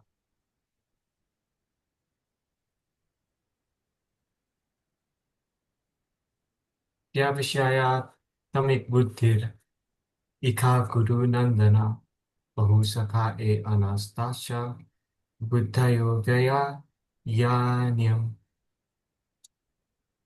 Those who are on this path are resolute in purpose, and their aim is one. O beloved child of the Gurus, the intelligence of those who are irresolute in many branched. Thank you, Prabhu. Sorry, I put you on the spot. No, that's right. But you've done well. Okay, so Vyavasayatmika Buddhir. So as I said, what's the purpose of this verse? To tell you how do you perform that dharma so that you can get an eternal credit for your bhakti account. Okay, so Vyavasaya. Everyone knows this word. Maybe most of you would know Vyavasaya. What does Vyavasaya mean, Anand Prabhu? He's from India. Hopefully.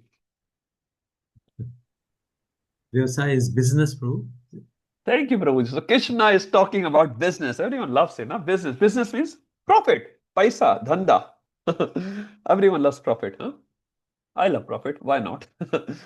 So Krishna is starting the word here. Vyavasaya Atmika Buddhi. So their buddhi should be like what?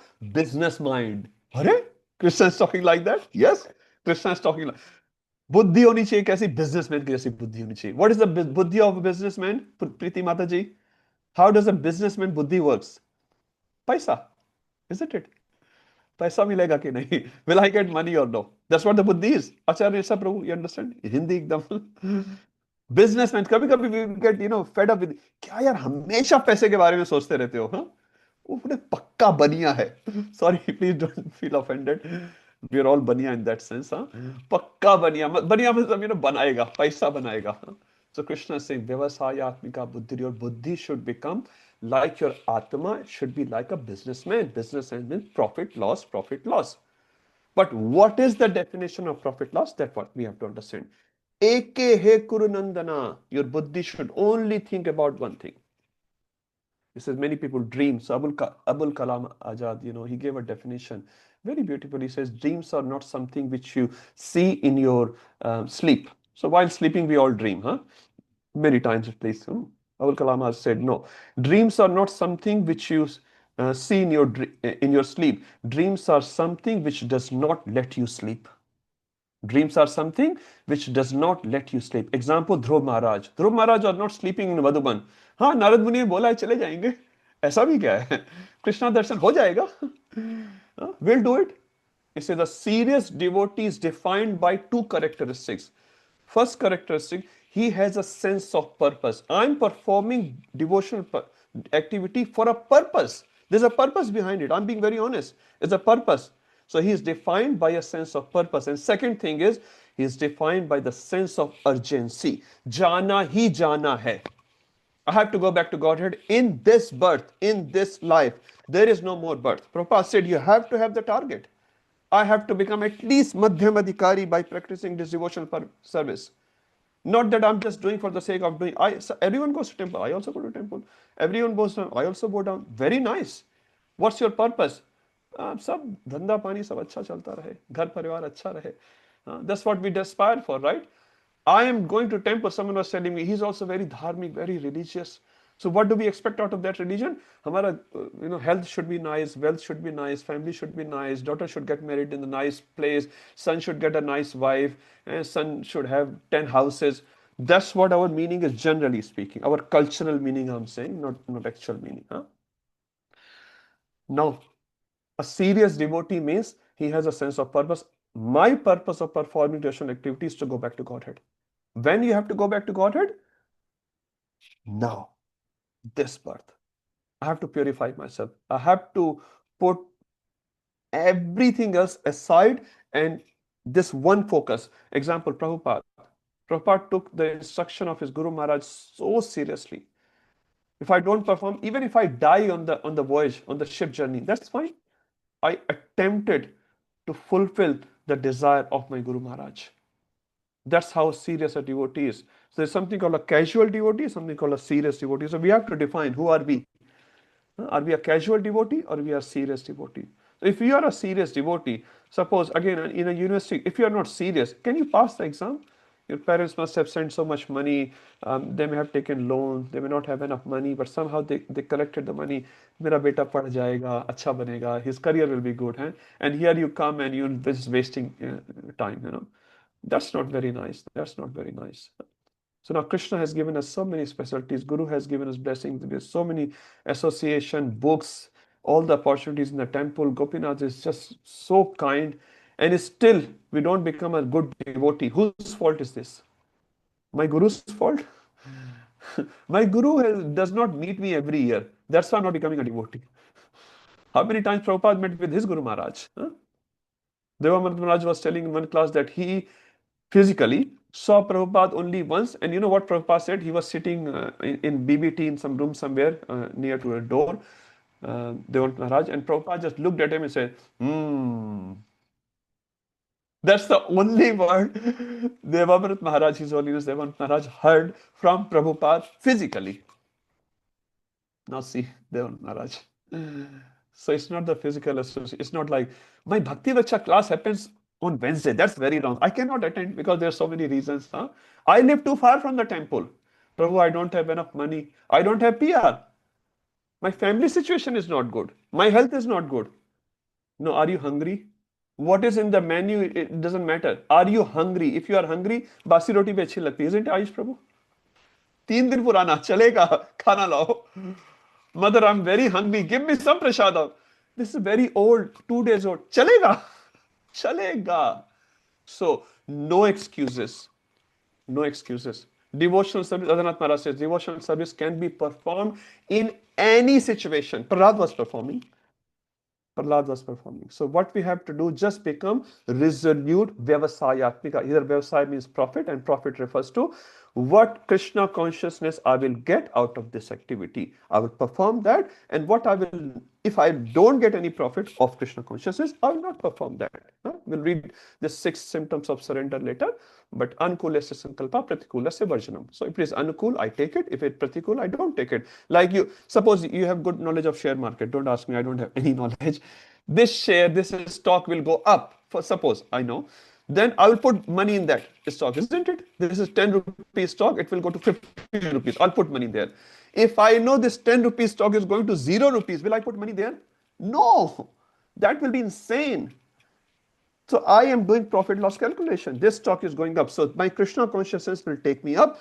I perform that. And my material sense gratification activity will take me back. I don't perform it. It's simple.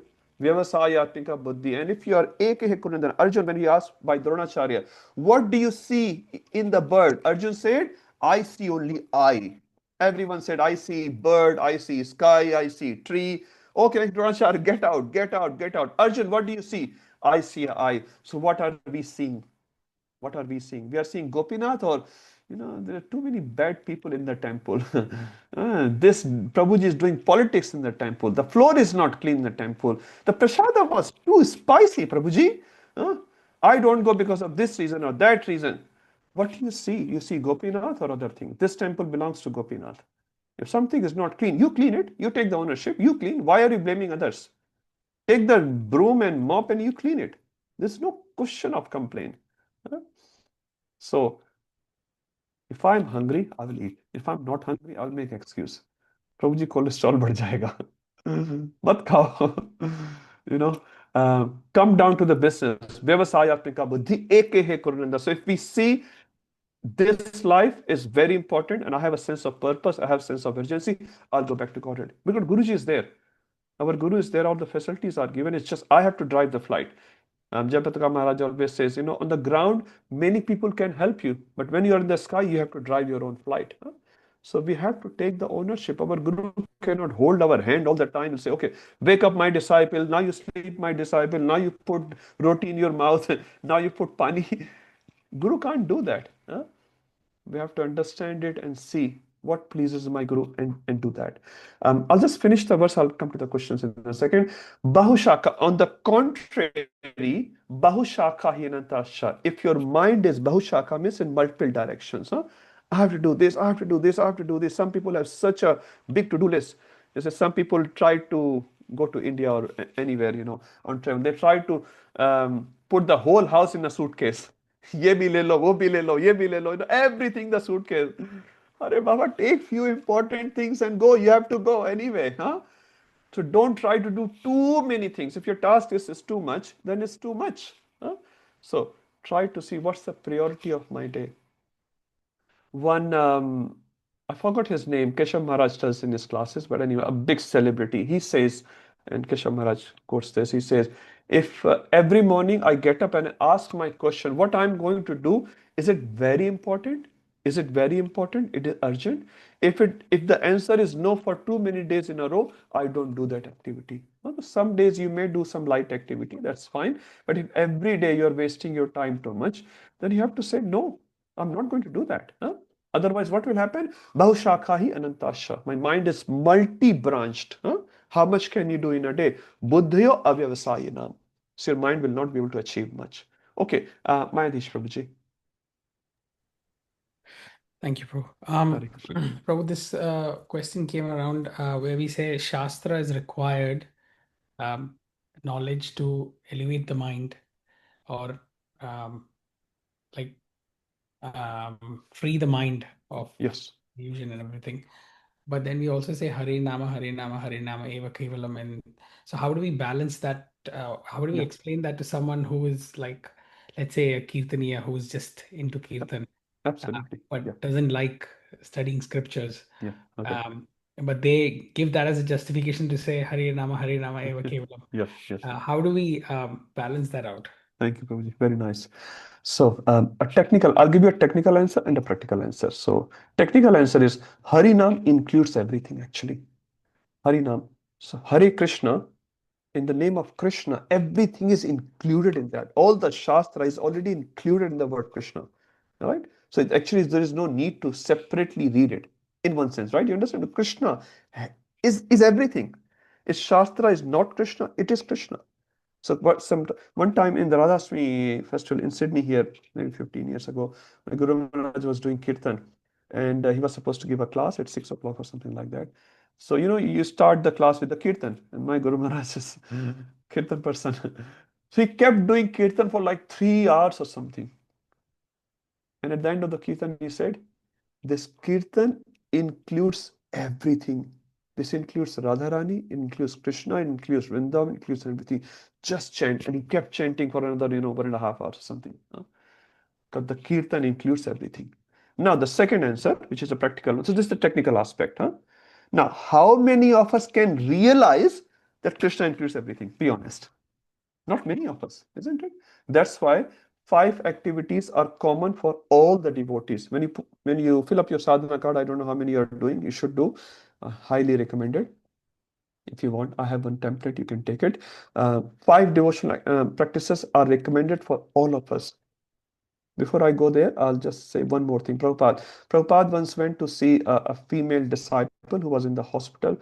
She had cancer and she had very few days left. So when Prabhupada came to know he was in that city, so he went to see that Mataji. So that Mataji, when she was healthy, she was doing so many services for Prabhupada, so many such. She was very, very active in the movement. But when she got cancer, obviously her body was deteriorated and she had no strength. So she was very teary in front of Prabhupada, and she said, Prabhupada, I can't perform anything with this body. All I do is just chanting. Prabhupada said, very nice thing. Prabhupada said, all we are supposed to do is chant. But because we cannot chant 24/7, I have made so many activities for you guys. So that's a technical answer. You understand? Now, practical answer, because we don't have the understanding, Prabhupada is saying, Prabhupada has created many, many other devotional engagements and we have to get involved at least in those 5 activities, like 16 rounds. We all have to chant. You cannot say, Prabhu, I am only a Shastra person, so I will not chant, or other way, right? Swadhyay, Bhagavatam recommends you have to do Swadhyay. So Swadhyay, deity worship. You have to perform deity worship. You have to do some sort of sadhana. Your Guru Maharaj lectures, Prabhupada lectures, or if someone you like, you have to hear.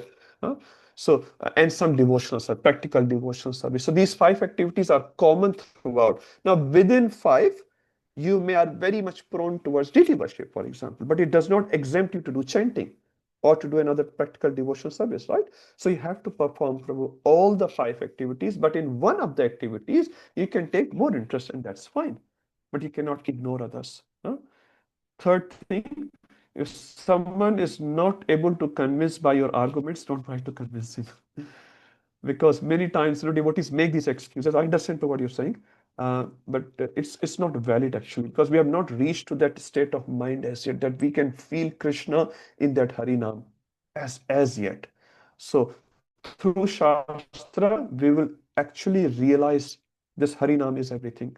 And then when we have reached to that state of Harinam, then it's okay. Prabhupada Saraswati says in his Chaitanya Charnamrita, Chandramata, Chaitanya Chandramrita, one famous verse, it says, my namaskar to my Sandhya Vandan, my namaskar to my deity worship, my namaskar to all these other aspects of devotional service.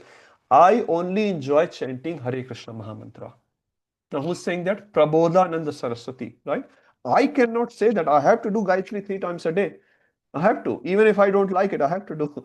So, once you realize that, yes, Madhvendra Puri, he can just chant under a tree. He will never beg. He used to live on Ayachaka Vritti. He will never ask anything else. He will never ask anything from anyone. That was his rule. Can you do that? No, we can't. So that's a very, very high state when we say Hare Nam Eva Kevalam. We have to realize it, and to reach that state, we have to pass through all the stages. We have to mop the temple floor, we have to cut the vegetables, we have to bow down, we have to do all that because we are not there yet. But these activities one day will culminate into that realization. Hare Nam, Hare Nam, Hare Nam, Eva Kevalam. Is that okay? Yeah, okay. It's 9:05. We've done 2-3 verses today. If there's one more question I can take, and then we'll stop. I think there was another question someone had. If it is already answered, then it's fine. Sanjay Vyas Prabhu, 1 minute you have. Prabhuji, my question is, you were explaining Swa Alpam Api Asya Dharmasya, and you said Dharmasya means performing devotional activity. In this aspect. In this aspect.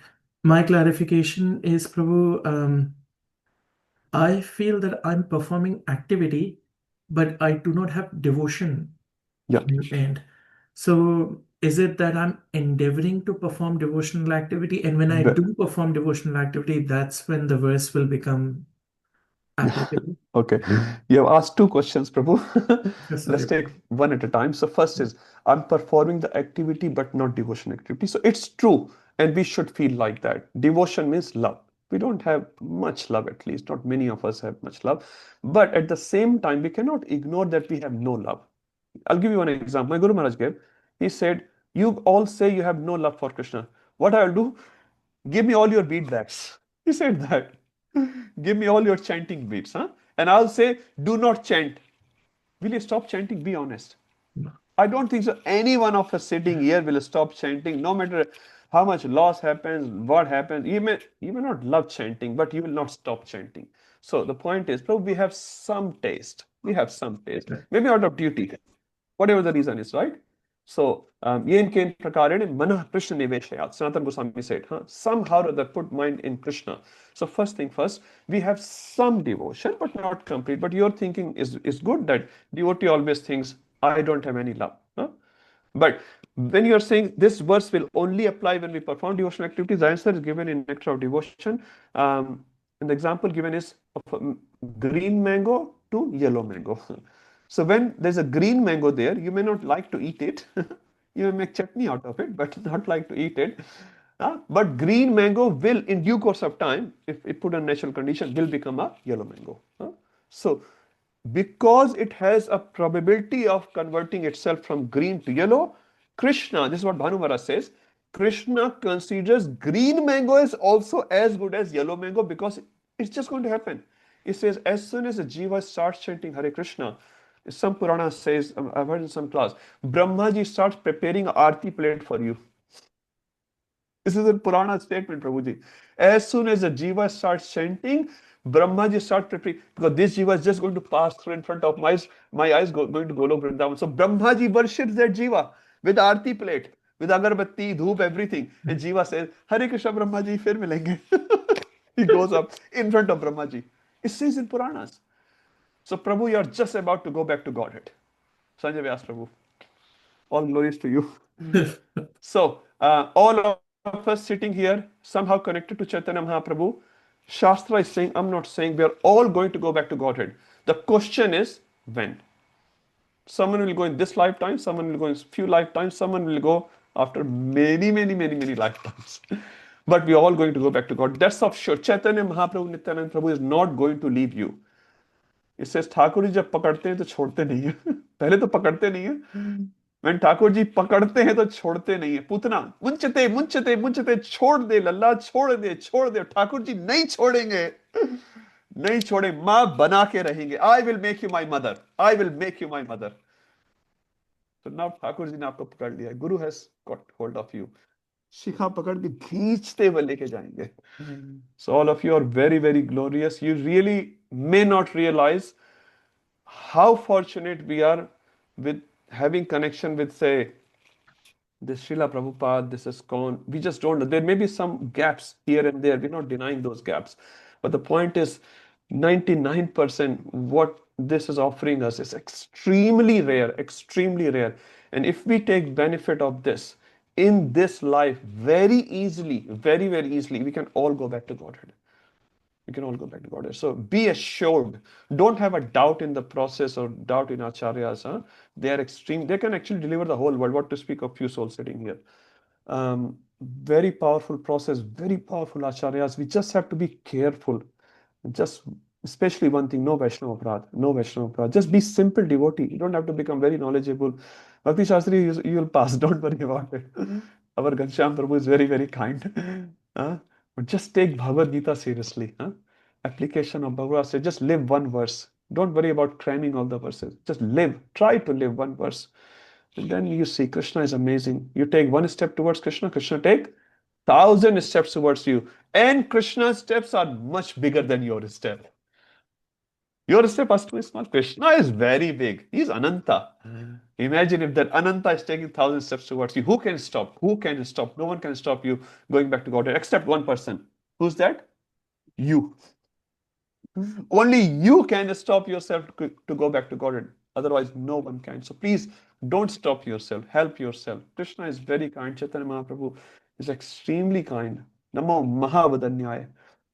Okay, we'll stop here. So with the dream of you all go and have dream of Goloka tonight. Think about Goloka, think about Chaitanya Mahaprabhu, think about Krishna, and think about Bhagavad Gita. Hari Guru Vaishnava Bhagavad Gita. Think about 5 things. And going back to Godhead actually is not so difficult. We make it difficult, but yeah, we can try. Okay, no problem. We only discussed 3 verses, but next week we'll discuss more. Hare Krishna. If you have any questions, please write. Srila Prabhupada ki jai. Just before we go, one quick thing. Yes, we'll stop the recording probably.